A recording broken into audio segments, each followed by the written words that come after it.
Hello tout le monde, alors aujourd'hui je vous retrouve pour une nouvelle vidéo qui sera un update lecture car alors je ne sais pas si c'est l'élan de la nouvelle année ou je ne sais pas, ou un autre élan du fait d'essayer de m'éloigner un peu pas des réseaux sociaux mais du téléphone et de l'ordinateur en général.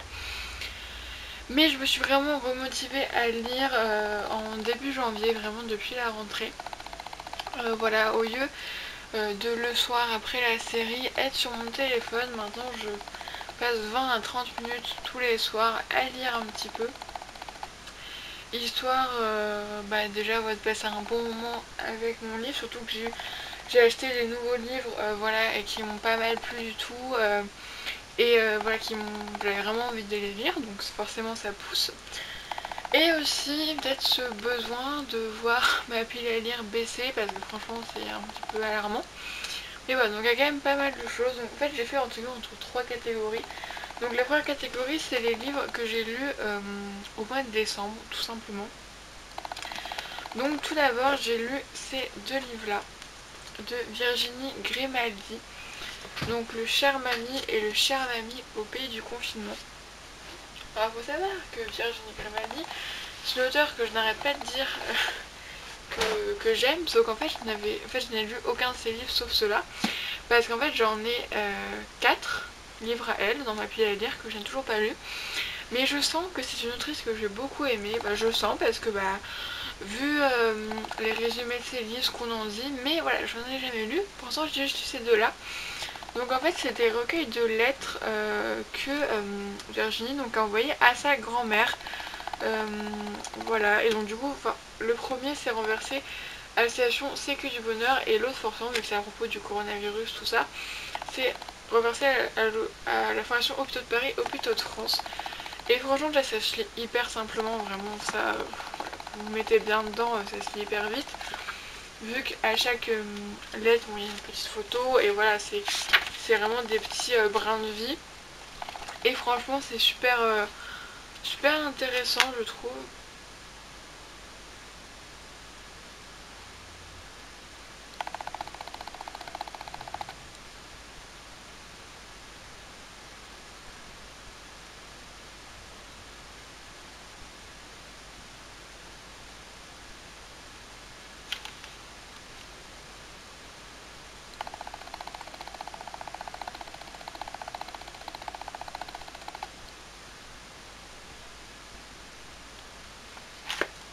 Et voilà, c'est vraiment très léger, très doux, même au pays du confinement. Voilà, c'est vraiment quelque chose qui m'a... Comme vous savez, au mois de décembre, ça n'allait pas très bien, tout simplement, parce que voilà, c'est la vie. Et du coup, vraiment, ça m'a vraiment fait du bien de lire ça, voilà, de m'évader un petit peu. Et ensuite, quelque chose de quand même beaucoup moins sympathique, on va dire, j'ai lu la deuxième pièce de Eugène Ionesco, donc La Leçon. Alors, comment dire que... c'est toujours aussi barré que La cantatrice chauve. Donc là, on a un professeur et une élève. Et en fait, c'est donc une leçon, sauf que forcément... Voilà, en plus, c'est assez compliqué à suivre parce qu'il parle que comme quoi... qu'en fait, ils disent un mot français, leur valise, et ils disent en espagnol, on dit valise. Mais le mot genre valise comme en français, et c'est que ça pendant très longtemps, donc c'est un peu compliqué parce que du coup en plus il invente des langues. Vraiment c'est une pièce de théâtre, je pense qu'il faut vraiment être très concentré pour essayer de comprendre, même si on ne peut pas vraiment comprendre. Et en fait mais après c'est bien, mais je sais qu'il y a la pièce Rhinocéros pardon, de lui, que je vais certainement acheter pour la lire vu qu'on l'a étudié en littérature de façon un peu plus entre guillemets intégrale avec plusieurs extraits. Mais je vous conseille, pourquoi pas, ça peut peut-être vous faire rire, tout ça, mais c'est vrai qu'il faut pas s'attendre à un truc très sérieux, c'est vraiment de l'absurde, mais voilà, après ça fait partie de la culture, donc au moins j'en ai lu deux, je peux dire ça. Voilà, donc là c'est pour les livres au mois de décembre. Ensuite j'ai lu 3 magazines, et dans chaque emploi il y a des petits marque-pages. Je vous ai pris un ou deux articles qui m'ont vraiment marqué, voilà, histoire de vous en parler un petit peu. Donc il y a le prescripteur du mois de décembre, voilà, du mois de décembre que j'ai lu. J'ai toujours pas lu celui de janvier, du coup bref, voilà. Et du coup je vous ai gardé cet article là, donc au bazar d'Alger. Donc c'est chez Arnold. Et en fait donc c'est une petite boutique sur Paris forcément, où en fait on peut réaliser des petites assiettes comme ça avec de l'or. Et franchement j'ai trouvé ça super beau, le concept vraiment super bien. Et même il parlait un peu de son décor, comme vous pouvez voir dans sa boutique, c'est quelque chose d'assez particulier. Mais voilà, j'ai trouvé ça pas mal du tout, voilà, ce concept, et la personne avait l'air assez sympathique. Voilà, donc bon, juste que voilà. Des fois il y aura des articles où il n'y aura pas forcément grand chose à dire. Alors ensuite ça, bon, c'est un peu con parce que du coup j'ai lu le troisième avant d'avoir lu le deuxième, mais là c'est Thibaut Toubodou qui a recommandé justement le deuxième, que je n'ai toujours pas lu, qu'il faut que je lise. Donc The New Witch, réveille la sorcière qui est en vous, donc c'est un trimestriel. Alors ma mère quand elle a vu Rêver la sorcière, ça y est, elle va faire des potions magiques. Alors non, ce n'est pas ça du tout, même si forcément il y a un peu de tout ça, de mystique, tout ça. Mais c'est vraiment la sorcière dans le sens féministe, c'est-à-dire de la femme libérée. Vraiment, c'est, je trouve qu'on a souvent une vision assez pessimiste des sorcières, parce qu'on se dit c'est la petite avec son chaudron là, sauf absolument pas. Et en fait malheureusement ce sont des femmes qui parlaient trop fort pour leur époque, et qui malheureusement ont subi le patriarcat et l'ego mal placé de certains hommes. Et voilà, et c'est vraiment quelque chose qui est très intéressant. Et d'ailleurs bon, je sais pas l'article que je vous ai sélectionné, mais il y a les différentes fêtes. Donc il y a la fête du solstice d'hiver, donc Yule, et Imbolc, la promesse de jour meilleur. D'ailleurs c'est très bientôt, pour moi en tout cas. Voilà, donc c'est pas mal du tout d'avoir quand même des petits trucs comme ça. Alors ensuite je vous ai gardé l'article sur la pilosité féminine. Voilà, ce que j'ai trouvé vraiment très intéressant. Voilà, sur justement ce sujet, voilà, parce que moi j'ai un rapport à mes poils très compliqué, c'est-à-dire que je voudrais, je prône le fait que chacun fait bien ce qu'il veut, mais je suis encore enfermée dans ce truc de patriarcat qui me pousse à quand même m'épiler, tout ça, donc c'est un peu compliqué. Et ensuite, c'est un article de Judith, donc un petit...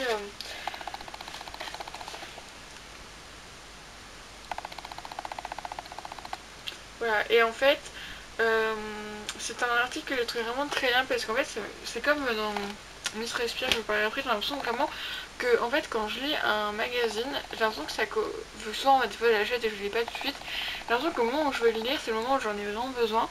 Et je vais juste vous lire les petites phrases de fin. C'est: je vous souhaite d'être les créatrices et créateurs de chaque page de votre vie, de puiser au fond de votre cœur toutes les y mettre et de vous offrir cet inestimable cadeau de chaque instant vous-même.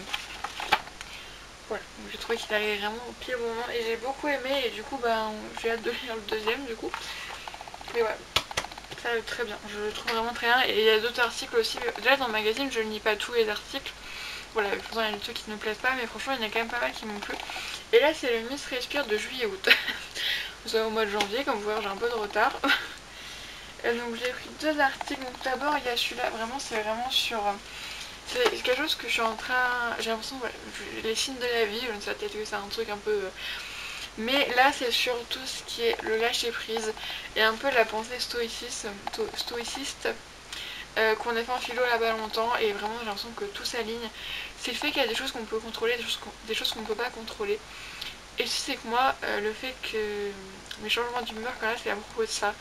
C'est toutes les choses que je peux pas contrôler mais que j'aimerais contrôler sauf que je ne peux pas, et du coup ça m'angoisse. Et c'est un travail vraiment sur moi-même qu'il faut que je fasse, et du coup voilà, j'ai trouvé répit au moment.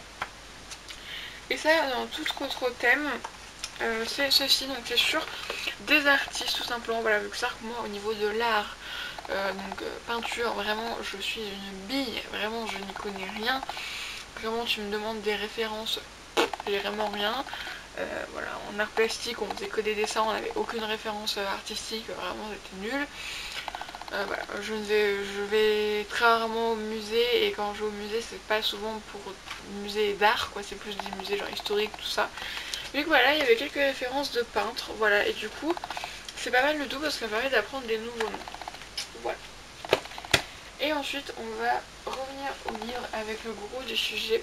Alors bon, le Riverdale, je l'ai commencé au mois de décembre, mais j'ai lu tout ça en 20 jours. Bon, en même temps, les trucs c'est quand même très simple, bah, ça va très vite à lire, mais ça n'empêche pas qu'ils sont comme ça. Du coup, j'ai lu Riverdale The Poison Pen. Du coup, c'est le 5e tome de la série. Voilà, j'aime bien. Écoutez, ça me fait passer mon temps.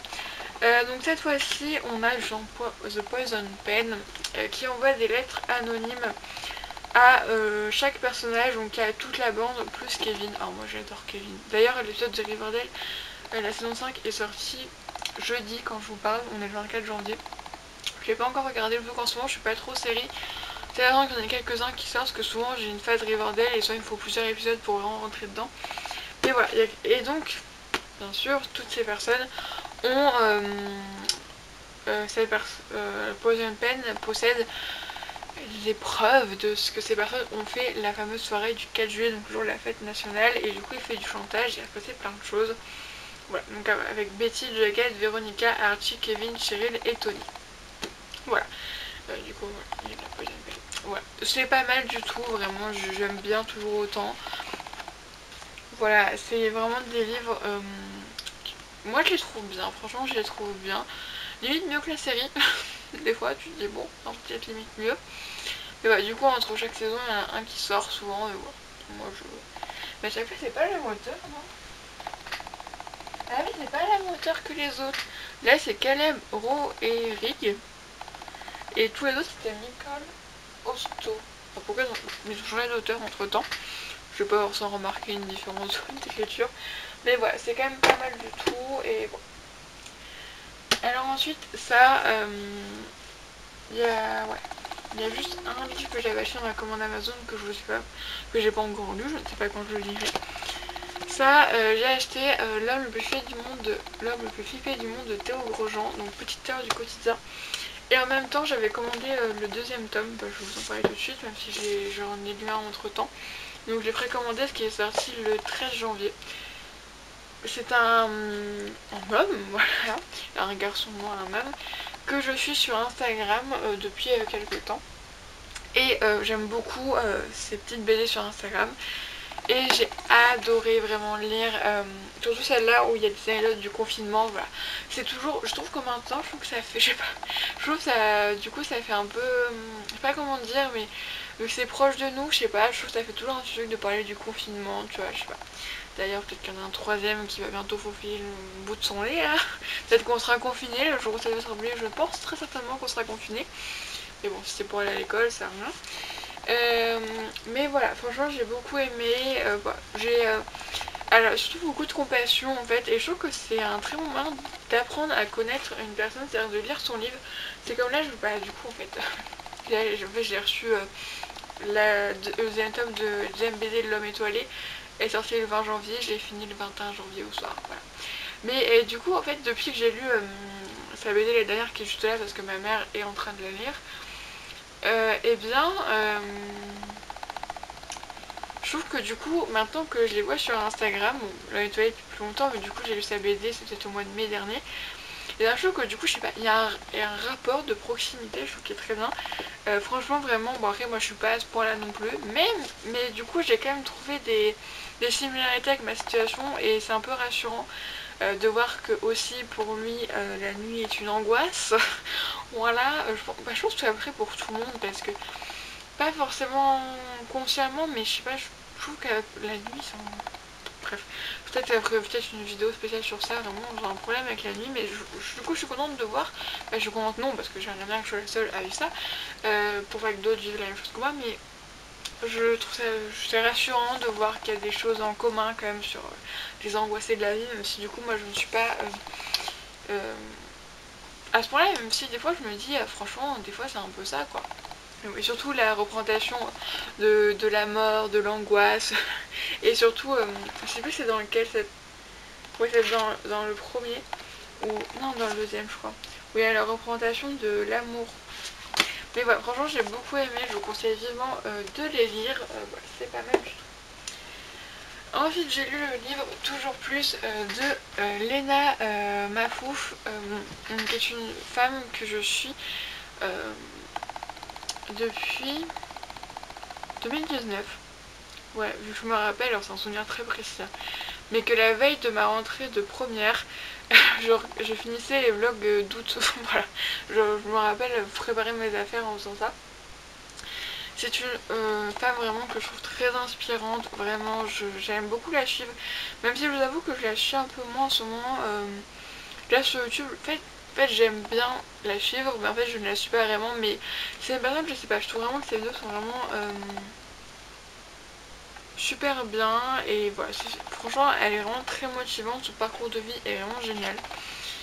Sauf que en fait, là j'ai commencé ce livre en ayant une vision très négative, parce que j'avais regardé un peu des critiques sur internet, notamment de Sir Givesy, et c'était que des critiques négatives en fait. Et je me suis dit, surtout qu'il coûte 19,50€, et moi je trouve vraiment, par contre, que là c'est vraiment cher, je trouve peut-être 13€, 14€, mais 19,50€.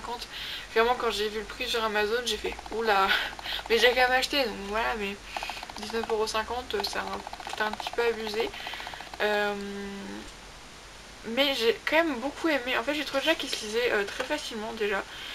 Parce que voilà, c'est comme ça, il y a des petites fiches comme ça, il y a des photos. À la limite, ce que je préférais moi, c'était les pages où il y avait vraiment que de l'écriture comme ça. Voilà, et moi j'ai trouvé qu'il se lisait très bien. Alors oui, c'est pas THE livre d'éléphant personnel, clairement pas. Oui, elle raconte sa vie dedans, mais moi clairement j'étais intéressée. Après, je sais que je suis public cible, concrètement c'est moi qu'on cible, et bah ça marche bien comme moi, voilà. Mais franchement je l'ai trouvé super bien, et bah justement je l'ai trouvé pas du tout, comment dire, pas du tout culpabilisant, parce que certains livres de développement personnel sont vraiment culpabilisants, je trouve, où on dit ouais t'as vu si t'es malheureux c'est à cause de ça, c'est ta faute. Là j'ai trouvé que du coup en fait, non, c'est une façon différente de dire, c'est-à-dire que tu peux être heureux grâce à toi en fait. Et je trouve que c'est beaucoup mieux que de dire t'es malheureux, c'est à cause de toi, c'est ta seule faute, tu vois. Je trouve ça un peu, Jean Filon en a parlé, c'est l'apicratie on appelle ça. C'est le fait en fait d'avoir un peu genre une injonction au bonheur, et beaucoup reprochent ça à la situation, sauf que moi je ne trouve pas, parce que je trouve que en fait c'est fait de façon très bienveillante. Moi ce que ça devient problématique quand c'est fait de façon très peu bienveillante, mais là je trouve ça vraiment très bienveillant.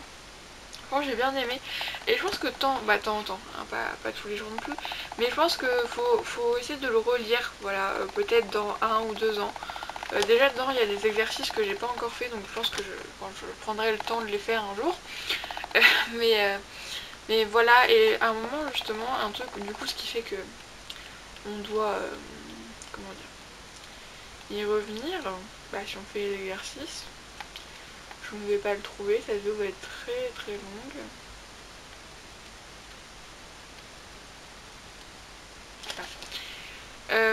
Et en fait c'est des trucs qu'on doit poser chaque année, donc pendant 5 ans. Donc qui sont tes 3 meilleurs amis? Quel est ton problème majeur actuellement? Quel est ton plus grand rêve? Où souhaiterais-tu être dans 5 ans? Voilà, et du coup c'est un truc, je trouve ça super bien. Je sais qu'il y a le livre qui s'appelle 5 ans, ou un truc comme ça. Et en fait chaque jour t'as une question, et en fait tu dois le garder pendant 5 ans, et du coup ça va voir ton évolution. Donc là c'est un petit peu ce principe là. Moi je l'ai trouvé bien, bon, par contre un peu trop cher, mais franchement j'ai passé un bon moment de lecture avec ce livre. Ensuite, ah là là, Je serai là de L'Homme étoilé. Alors comme je vous dis, il est sorti le 20 janvier, je l'avais précommandé sur Amazon aussi, parce que voilà, un peu le mal, désolé. Et du coup je l'ai reçu le 20 janvier, et il a été lu, fini le 21 janvier. Ouais, j'ai passé 2 soirs et j'ai tout lu, parce que franchement c'est génial quoi. Donc là cette fois-ci on a plus son côté. Le premier c'était vraiment des témoignages à propos des patients, donc pour ceux qui ne savent pas, L'Homme étoilé, il a un compte Instagram qu'on peut vraiment d'aller suivre. Et en fait c'est un homme qui travaille en soins palliatifs, voilà, donc et en fait il veut donner une meilleure image du soins palliatif, et c'est très, très bien réussi, vraiment très bien. Je dis que son but c'est pas de rajouter des jours à la vie, mais rajouter de la vie au jour. Et je trouve cette phrase tellement belle, vraiment, et c'est vrai que sans palliatif on se dit oh ça doit être triste, franchement il y a des gens qui vont mourir, tout ça. Et là ça donne vraiment une nouvelle vision. Et sur son compte Instagram, et du coup là il y a les livres, donc ça franchement c'est génial. Et ça franchement, je sais que je tendance souvent à me séparer, à me séparer des livres qui ne m'ont pas fait waouh. Mais ça, franchement, Riverdale, peut-être que je m'en séparerai, je vous avoue, peut-être qu'un jour ou l'autre ils partiront. Mais ceux-là, clairement, je ne pense pas qu'ils partiront un jour. Parce que je trouve que. Puis je pense aussi, après, je trouve que c'est des livres qui doivent rester en fait. Et celui-là, par contre, c'est plus comme un peu son parcours, déjà comment il est arrivé en sans palliatif, vu que par exemple, au départ il part dans un hôpital psy. Et d'ailleurs je parlais d'un truc qui m'a fait vraiment sourire et je trouve ça très beau. Et pareil ça correspond vraiment à ma situation actuelle. Et aussi voilà les patients qu'il a pu rencontrer et un peu sa vie aussi. Et franchement c'était vraiment génial. Et aussi plus personnel vu qu'avant il parle de son grand-père. Et c'est très personnel justement. Et ça je vous dis que comme dans L'homme le plus flippé du monde, les anecdotes qu'on voit qui sont très personnelles. Par exemple, bon, celle sur son frère, il l'avait mis sur Instagram, d'ailleurs c'est ça que je m'en rappelais, je fais oh. Finalement dans le deuxième tome, il y a 20 inédits qui sont pas sur Instagram, 20 pages. Mais je vous avoue qu'à part celle-là, tous les autres je savais pas qu'elles existaient. Hein. Donc moi j'ai pas. Mais voilà, tout beaucoup plus personnel. Et du coup je vais vous retrouver voilà, Colline. Donc c'est une femme qui avait voilà, vraiment des grands troubles psy. Là ça fait vraiment mal au cœur, voilà, Surtout que je trouve que les dessins, j'essaie de vous montrer, voilà. Voilà, les dessins sont... Je sais pas si les dessins sont vraiment criants de vérité. Et en fait, bref, elle a fini par être soignée, tout ça, par différentes... voilà. Et à un moment, elle demande, parce qu'en fait, lui, il voit qu'elle est angoissée, et en fait, elle lui dit qu'elle a peur que ça revienne comme avant, qu'elle a peur de rechuter. Et je trouve ça très fort parce que c'est exactement ce que j'ai ressenti et ce que je peux ressentir encore. Et ce qui a fait que j'ai eu un bad mood au mois de décembre, c'est vraiment cette peur de retomber dans nos malheurs, dans notre dépression, même si elle c'était plus que ça, c'était vraiment un truc, je vais pas vous spoiler entre guillemets, mais lui ce qui te fait plus mal que la maladie en elle-même, vraiment c'est fou. Et c'est vraiment quelque chose de vraiment particulier aux maladies mentales, parce que tu peux avoir peur d'attraper un cancer, mais en soi, de rattraper un cancer, mais en soi tu peux te dire, tu peux réussir toujours à te rassurer, mais quand même ça vient de ta tête, c'est un peu honte. Bref, cet ouvrage est vraiment super beau. Je n'ai pas pleuré et franchement j'ai vraiment failli, surtout avec l'histoire avec son grand-père, vraiment comme je vous dis, vraiment, quand on lit le livre de quelqu'un, quand c'est des choses aussi personnelles, on a comme une proximité à la personne et je trouve ça très beau. Et ensuite, livre que j'ai fini il y a 30 minutes, ceci, voilà, Skeleton Creek, Psychose de Patrick Carman. Alors en fait, je ne savais pas qu'il y avait 4 autres tomes de cette saga, voilà. Et en fait, du coup, peut-être que je les achèterai, je ne sais pas, je les trouvais quand même pas mal du tout. C'est un livre interactif vu qu'il y a un site internet avec des vidéos à aller voir. Je vais essayer de trouver une page, hop, voilà, où il y a des vidéos. Tout au long du livre, on a des vidéos, tout ça. Franchement, j'ai trouvé vraiment très cool. J'ai envie de savoir. Et en fait, au final, on a un peu des réponses aux questions, mais sans trop avoir des réponses. En fait, tout de base, c'est une amitié entre Sarah et Ryan, qui au départ se demandent pourquoi leur ville s'appelle Skeleton Creek, c'est-à-dire la rivière de squelettes, alors qu'avant ça s'appelait pas du tout comme ça. C'est vrai qu'on peut se demander pourquoi l'avoir appelé comme ça. Voilà. Et en fait, ils vont tomber sur une ancienne entreprise avec la DAG, qui est en fait